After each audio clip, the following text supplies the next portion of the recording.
Assalamu alaikum viewers and welcome back to my channel Study Law with Bushra. So we were discussing Law Gate syllabus and in today's video I am going to discuss Article 53 till Article 58 of Kanun-e-Shahadat Order 1984.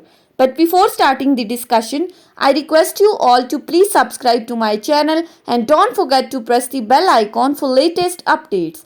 Do share this video with your friends and don't forget to comment your feedback. So let's move towards the discussion. Starting from Article 53. Article 53 deals with what evidence to be given when the statement forms a part of a conversation, document, book और series of letters or papers. ये article 53 basically deal करता है कि that how much of the statement is prove, किस हद तक हम statement को प्रूव कर सकते हैं. सो इसमें यह बात की गई है कि जब कोई स्टेटमेंट किसी conversation, document, series of letters या पेपर का पार्ट है तो उससे रिलेटेड किस हद तक हम एविडेंस दे सकते हैं. आर्टिकल 53 कहता है दैट व्हेन एनी स्टेटमेंट, अब यहाँ स्टेटमेंट कोई भी हो सकती है, चाहे वो ऑरल हो या वो डॉक्यूमेंट्री हो, of which evidence is given, जिसको एज एविडेंस पेश किया गया है कोर्ट में, वो statement forms a part of a longer statement, वो किसी लॉन्गर स्टेटमेंट का पार्ट है, उसका हिस्सा है, या फिर और ऑफ अ कॉन्वर्सेशन, या किसी कॉन्वर्सेशन का पार्ट है, या फिर और अ part of an isolated document, या फिर कोई एक आइसोलेटेड डॉक्यूमेंट है जिसका वो स्टेटमेंट पार्ट है, or is contained in a document which forms a part of a book or of a connected series of letters or papers, या फिर वो किसी ऐसे डॉक्यूमेंट में लिखी गई थी जो किसी बुक का हिस्सा है और उसको एज एविडेंस दिया गया है, या वो सीरीज ऑफ लेटर्स या पेपर्स का हिस्सा है. Then evidence shall be given of so much and no more of the statement, conversation, document, book or series of the letter as the court consider necessary. So it totally depends upon the discretion of the court to consider that which part of the statement is relevant and which part is irrelevant. यानी कि जब कोई statement जिसके को as evidence पेश किया गया है वो किसी लॉन्गर स्टेटमेंट का पार्ट है, या कॉन्वर्सेशन का, या किसी आइसोलेटेड डॉक्यूमेंट का हिस्सा, या वो किसी ऐसे डॉक्यूमेंट का पार्ट है जो किसी बुक में दिया गया है, या वो सीरीज ऑफ लेटर्स या पेपर्स का पार्ट है, तो ये टोटली कोर्ट डिसाइड करेगी कि उन स्टेटमेंट से रिलेटेड किस हद तक एविडेंस देना है. यानी कि कोर्ट ने डिसाइड करना है कि उस स्टेटमेंट की इफेक्ट और उसकी नेचर क्या है अंडरस्टैंडिंग की, एंड ऑफ द सर्कमस्टांसेस, या वो स्टेटमेंट किन सर्कमस्टांसेस में दी गई थी, ये कोर्ट ने डिसाइड करना है कि किस हद तक वो स्टेटमेंट रेलेवेंट है और किस हद तक वो स्टेटमेंट इररेलेवेंट है. यानी अगर हम कहें कि फॉर एग्जांपल कोई स्टेटमेंट आइसोलेटेड डॉक्यूमेंट का हिस्सा है या वो किसी लेटर्स का हिस्सा है, तो कोर्ट ने डिसाइड करना है कि क्या वो उन तमाम लेटर्स को एज एविडेंस कोर्ट में पेश किया जाएगा, या उनमें से चंद एक लेटर्स को निकाला जाएगा जिसमें वो स्टेटमेंट किसी मैटर इन क्वेश्चन से रेलेवेंट है, तो सिर्फ वही लेटर कोर्ट में पेश किए जाएंगे. सो आर्टिकल 53 बताता है कि it totally depends upon the court that which of the statement is proved in the court of law. उसके बाद आ जाते हैं आर्टिकल 54 के ऊपर. आर्टिकल 54 से आर्टिकल 58 तक जितने भी आर्टिकल्स हैं वो प्रीवियस जजमेंट की बात करते हैं कि वो प्रीवियस जजमेंट कब रेलिवेंट होती हैं. So starting from article 54, article 54 deals with previous judgments relevant to bar a second suit और ट्रायल. ये आर्टिकल का टाइटल क्या कहता है कि प्रीवियस जजमेंट रेलेवेंट होंगी किसी भी सेकंड सूट या ट्रायल को रोकने के लिए, उसके ऊपर बार लगाने के लिए प्रीवियस जजमेंट्स रेलेवेंट हैं. कैसे? आर्टिकल 54 कहता है the existence of any judgment, order और डिक्री, किसी भी जजमेंट, ऑर्डर या डिक्री की मौजूदगी में which by law prevents any court from taking the cognizance of a suit और होल्डिंग अ ट्रायल, जो कानून के मुताबिक रोकती है किसी कोर्ट को कि वो किसी केस में कॉग्निजेंस ले, इख्तियारात ले, वो रेलेवेंट है। कब रेलेवेंट है? When the question is whether such court or to take the cognizance of such suit or to hold such trial. जब ये क्वेश्चन आता है कि क्या कोर्ट ने इस केस में कॉग्निजेंस लेनी है या नहीं, सिंपली जो आर्टिकल 54 है वो रेस जुडिकाटा के कॉन्सेप्ट को एक्सप्लेन कर रहा है, जो हमने सीपीसी के सेक्शन 11 में डिस्कस किया था कि जब किसी एक केस में कोर्ट ने जजमेंट पास कर दी है तो उसी सेम सब्जेक्ट मैटर पे, सेम कॉज ऑफ एक्शन पे, same parties second suit file नहीं कर सकती। अगर वो सेकंड सूट फाइल करती हैं तो वो फर्स्ट सूट जो डिसाइड हो चुका है वो उस सेकंड सूट के ऊपर बार लगा देता है, वो उस सेकंड सूट को रोक देता है कि अब आप फर्दर इस केस में दूसरा सूट फाइल नहीं कर सकते। सो यहां भी वो प्रीवियस जजमेंट जो पहले केस में दी गई थी वो रेलेवेंट होगी। उसके बाद आ जाते हैं आर्टिकल 55 के ऊपर। आर्टिकल 55 क्या कहता है? Relevancy of certain judgements in probate etcetera jurisdiction. अब इनमें कुछ जजमेंट्स, कुछ सिचुएशंस बताई गई हैं जिनमें जजमेंट्स पास हुई हैं, उनकी रेलेवेंसी की बात की गई है कि वो कब रेलेवेंट होंगी। सो आर्टिकल 55 के according a final judgment, order और decree of a competent court, जब किसी कॉम्पिटेंट कोर्ट ने कोई जजमेंट, डिक्री या ऑर्डर पास कर लिया है, किन केसेस में? In the exercise of probate, number 1, number 2 matrimonial, number 3 admiralty और नंबर 4 इंसॉल्वेंसी जुरिस्डिक्शंस। इन 4 सिचुएशंस में अगर किसी कोर्ट ने, कॉम्पिटेंट कोर्ट ने कोई जजमेंट, डिक्री या ऑर्डर पास किया है। अब प्रोबेट क्या है? Sorry, that is related to will. Matrimonial जो आपके फैमिली मैटर्स हैं, family issues and between husband and wife. Third is admiralty. Admiralty that is बैरी मामलात से मुतालिक जो कानून है। और 4 इंसॉल्वेंसी जो दिवालियापन है। इनसे रिलेटेड अगर कोर्ट ने किसी भी किस्म की कोई जजमेंट, डिक्री या ऑर्डर पास किया है विच confers upon or takes away from any person any legal character, जो किसी बंदे से कोई लीगल कैरेक्टर उसको दे रही है। कौन? वो जजमेंट, डिक्री या ऑर्डर उसको वो लीगल कैरेक्टर दे रही है या उससे वो लीगल कैरेक्टर ले रही है। और which declares any person to be entitled to any such character, या उस बंदे को उस लीगल कैरेक्टर के लिए इंटाइटल कर रही है कि आपके पास ये लीगल कैरेक्टर है या नहीं। और entitled to any specific thing, या किसी खास चीज से मुतालिक आपको इंटाइटलमेंट दे रही है, but not against the specified person, लेकिन वो लीगल कैरेक्टर किसी स्पेसिफाइड पर्सन के अगेंस्ट नहीं होगा, बट एब्सोल्युटली, यानी कि यहां पर जजमेंट इन पर्सोनम की बात नहीं की गई कि ये जो जजमेंट पास हुई है ये किसी स्पेसिफिक पर्सन की तरफ है, बल्कि एब्सोल्युटली बात की गई है, that is judgment in rem की बात की गई है, that is applicable towards the whole world. तो तब वो रेलेवेंट होगा, वो लीगल कैरेक्टर रेलेवेंट होगा।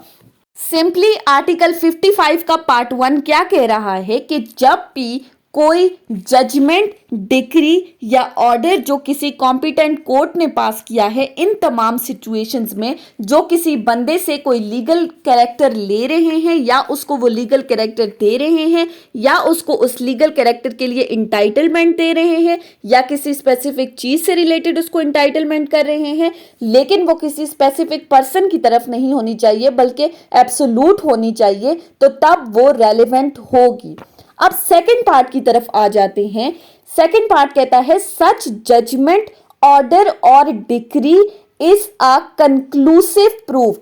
पहली बात हमने की कि वो रेलेवेंट होंगी, वो जजमेंट, डिक्री या ऑर्डर। ये सेकंड पार्ट कह रहा है कि वो judgement, decree or order relevant होने के साथ साथ कंक्लूसिव प्रूफ भी होंगे, यानी कि वो फाइनल प्रूफ है। इसके बाद मजीद एविडेंस देने की जरूरत नहीं है, मजीद किसी चीज को प्रूफ करने की जरूरत नहीं है, बल्कि ये जो जजमेंट, ऑर्डर और डिक्री है ये फुल एंड फाइनल है।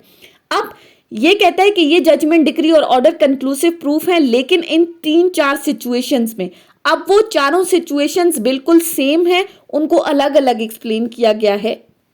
पहली बात कि वो लीगल कैरेक्टर जो उस बंदे को दिया गया है वो उस टाइम से माना जाएगा जब वो जजमेंट, डिक्री और ऑर्डर दी गई थी। सेकेंडली कि वो लीगल कैरेक्टर जो किसी पर्सन की इंटाइटलमेंट्स को डिक्लेयर कर रही है वो उस टाइम से माना जाएगा जब वो judgement, decree or order pass किया गया है। या फिर तीसरी बात कि वो लीगल कैरेक्टर जो किसी बंदे से को दिया गया है या लिया गया है वो उस टाइम से माना जाएगा जब वो जजमेंट, डिक्री या ऑर्डर पास किया गया है।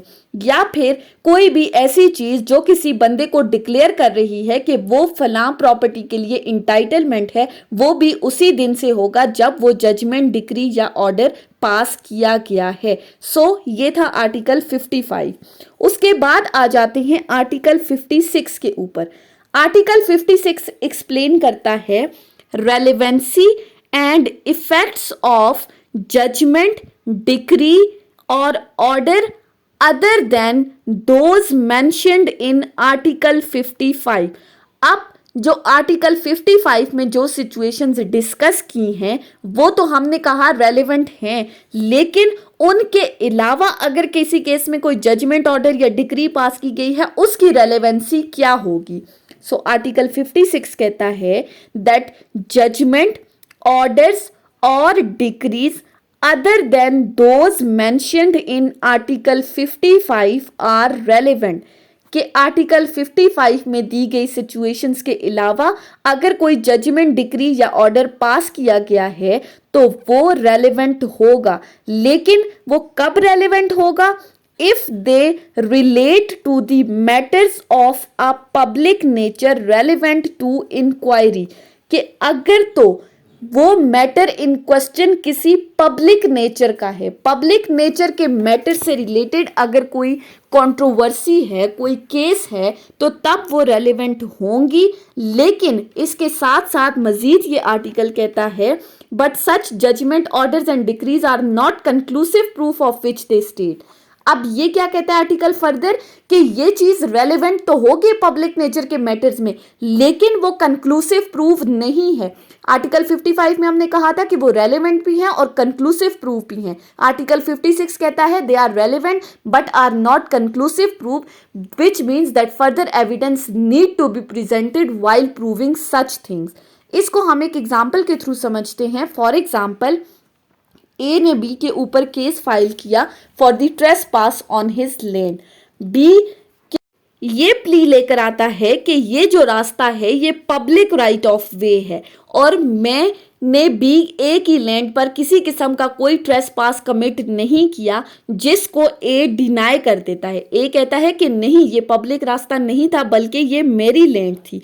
अब इससे पहले भी ए ने सी, एक और बंदा था, उसके खिलाफ भी ट्रेसपास का सूट फाइल किया था, जिसमें सी ने बिल्कुल यही कहा था कि ये जो रास्ता है ये पब्लिक वे है।